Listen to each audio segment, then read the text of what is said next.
Turnirdə 9 rayon və şəhərdən basketbol komandaları iştirak edir. Yarış iştirakçıları əvvəlcə torpaqlarımızın azadlığı uğrunda həlak olanların qəbrini ziyarət etdilər. Sonra idman kompleksində turnirin açılış mərasimi keçirildi.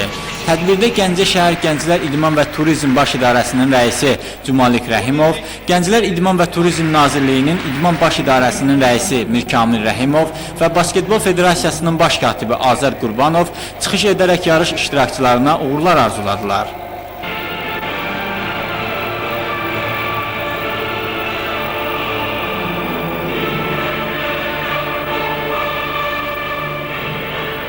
Respublikamızın dövlət himni səsləndikdən sonra yarışın bədii hissəsi keçirildi. Mədəniyyət kollektivlərinin və Təhsil İdman Mərkəzinin idmançılarının çıxışı oldu. Daha sonra yarışlara start verildi. Oyunlar 2 yarım qrupda keçirilir.